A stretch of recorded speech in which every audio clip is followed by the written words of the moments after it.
आज मैं आप लोगों को एक ब्राह्मण लड़की के बारे में बताना चाहता हूँ।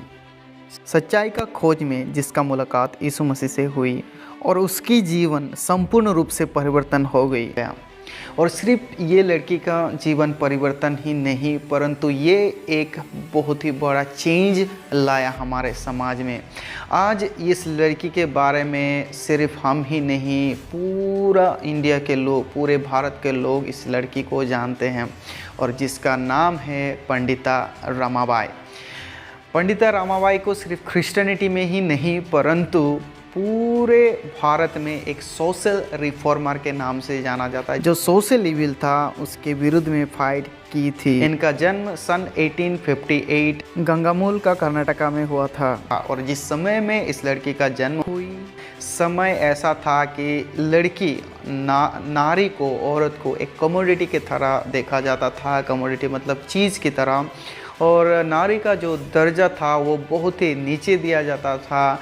बाल विवाह उस समय था, सतीदाह प्रथा उस समय में था, और बहुत सारे सोशल इविल, और विशेष करके जो नारी का एजुकेशन मतलब शिक्षा लोग प्रमोट नहीं करते थे।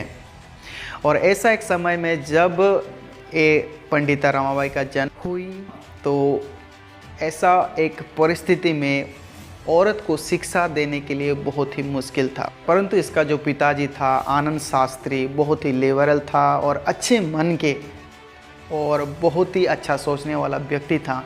इसीलिए वे उनके पत्नी को एजुकेशन के लिए, शिक्षा के लिए प्रमोट करने लगा और पढ़ाने लगा। जब गांव वालों को इसके बारे में पता चला तो गांव से इन लोगों को निकाल दिया गया। उसके बाद में ये दर दर भटकते हुए इस गांव से उस गांव, कभी तो मंदिर में, कभी तो किसी का घर में, ऐसे सेवकाई करते हुए अपने रिचुअल्स को आगे बढ़ाते हुए बढ़ने लगा, अपना जीवन को आगे बढ़ाने लगा। और उसके साथ ही साथ पंडिता रमाबाई को संस्कृत और बहुत सारा जो उपनिषद और वेद का बारे में सिखाने लगा। जब समय बीतते गया, थोड़े दिन बाद इन लोगों का और एक बच्चा भी हुआ, पंडिता रमाबाई का भाई। और उसके बाद में हम देखते हैं एक बहुत ही बड़ा अकाल आया। उसके बाद में हम देखते हैं उनके पिताजी का देहांत हो गया। देहांत होने के कुछ ही समय बाद उनके माता जी का भी देहांत हो गया। पिता और माता को खोने के बाद में पंडिता रमाबाई और उसका भाई उठ गया था। और वे लोग भी जो कुछ जानते थे संस्कृत, और जो छोटा मोटा काम करके गुजारा करने लगे। परंतु ये बहुत ही एक मुश्किल का समय था। कभी तो इन लोगों को खाने के लिए मिलता था, कभी तो नहीं। और ऐसे ही वे अपने जीवन में आगे बढ़ने लगे।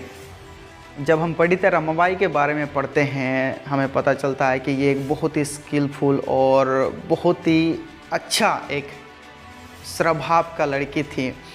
और इतना ही नहीं, हम इसके बारे में पढ़ते हैं जब ये 12 साल की थी तभी 18,000 उपनिषद का जो वर्सेस ये मेमोराइज किया था। इसका मतलब इसका नॉलेज जो था बहुत ही वास्ट था। और संस्कृत में पंडिता रमाबाई बहुत ही अच्छी थी। इसीलिए हम देखते हैं वे धीरे धीरे जाकर एक समय में कोलकाता पहुंच गए। और वहाँ एक ब्राह्मण गुरु के पास में जब इसका वार्तालाप हुआ, तो पंडिता रमाबाई का जो नॉलेज था संस्कृत में वह बहुत ही प्रभावित हुआ। और उसके बाद में पंडिता रमाबाई को एक कॉलेज में ले गया जहाँ उसका लेक्चरर की जॉब मिल गया, और वहाँ पर वो पढ़ाने लगी।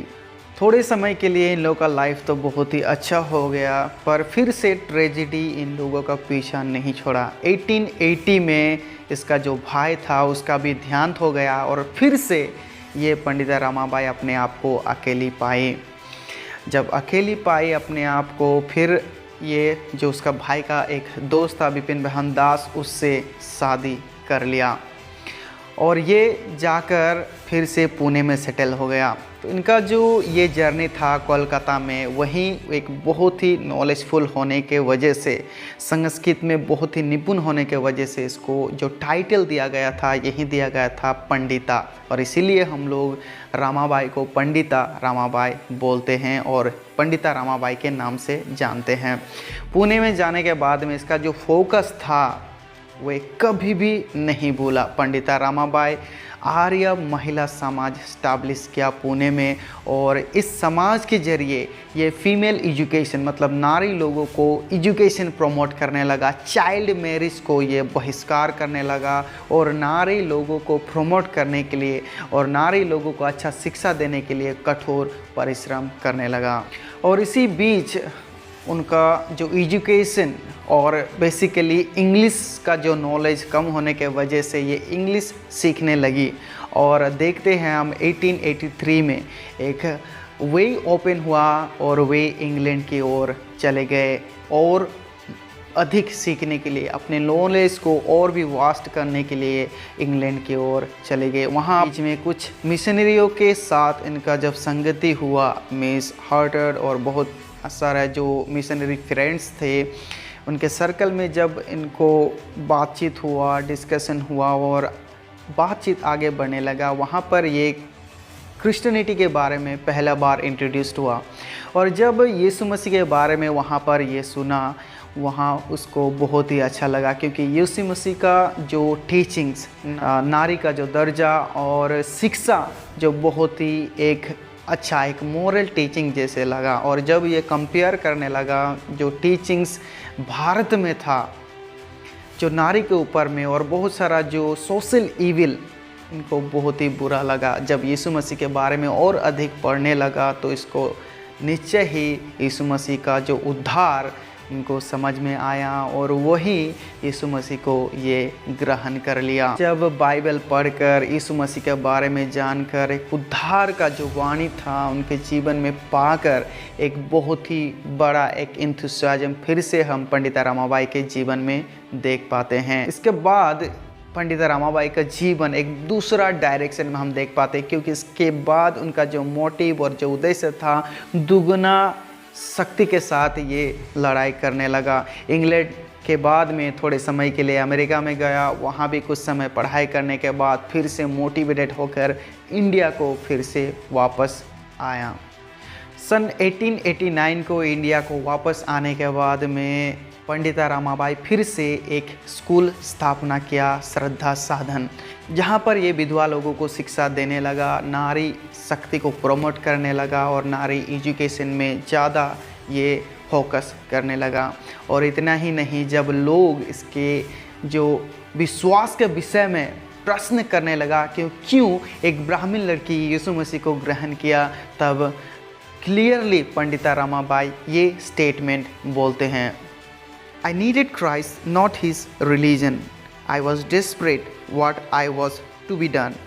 My thoughts did not help me. I had at last come to an end of myself and unconditionally surrounded my life to my Savior. Asked him to be merciful to me and be my righteousness and redemption and take away all my sin. जब लोग पंडिता रमाबाई के विश्वास के विषय में प्रश्न करने लगे कि क्यों एक ब्राह्मण लड़की यीशु मसीह को ग्रहण किया, एक विदेशी धर्म को अपनाने लगा, तब क्लियरली पंडिता रमाबाई ये स्टेटमेंट को बोलते हैं कि मुझे कोई धर्म नहीं परंतु यीशु मसीह को मुझे चाहिए था, क्योंकि उसका जो टीचिंग्स, उसका जो वे ऑफ कंडक्ट और लोगों को देखने का नज़रिया, लोगों को समझने का नज़रिया कोई एक धर्म नहीं परंतु एक आदमी को कैसे देखना चाहिए, उनका जो मोरालिटी सब यीशु मसीह में दिखाई दिया। ये बोलते हैं कि मैं अपना जीवन जब ऐसे मोड़ पे पाया, जब सब कुछ ख़त्म होने वाला था और मुझे कुछ सोच नहीं आ रहा था, तब यीशु मसीह को मैंने जब अपना जीवन दे दिया, मेरे लिए रास्ता खोल गया। और यीशु मसीह को मैं बोलता हूँ कि मेरे जीवन में आए, मुझे उद्धार की ओर ले जाए और मेरे पापों को क्षमा करे।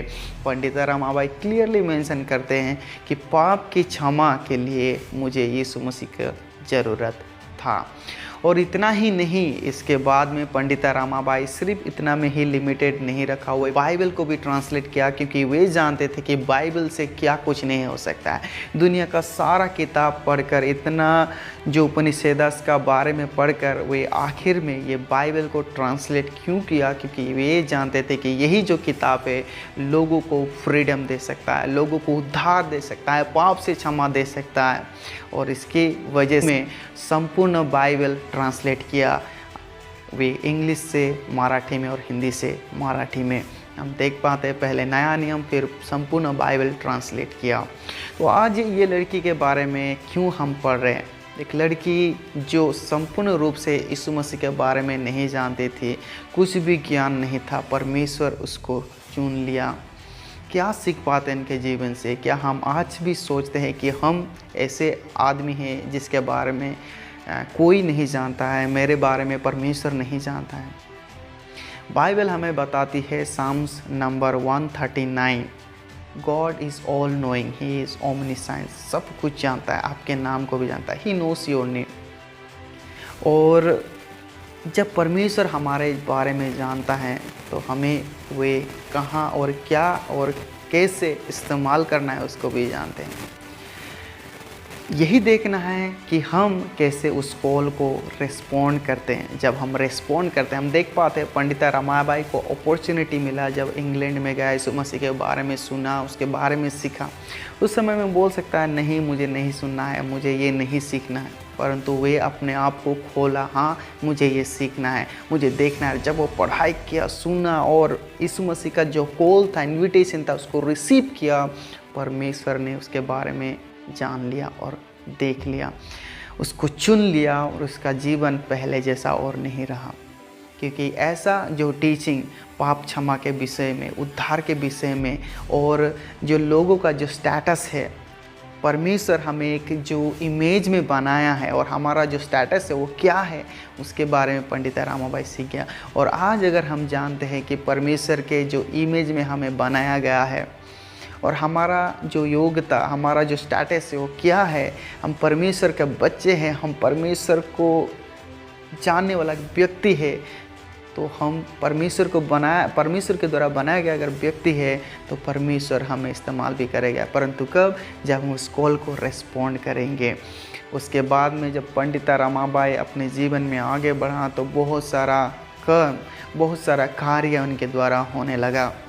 हम देख पाते हैं कैसे स्कूल और बहुत ही एजुकेशन जो प्रमोट करने के लिए बहुत सारा वे एक्टिविटी करने लगा और परमेश्वर उनको सहायता किया।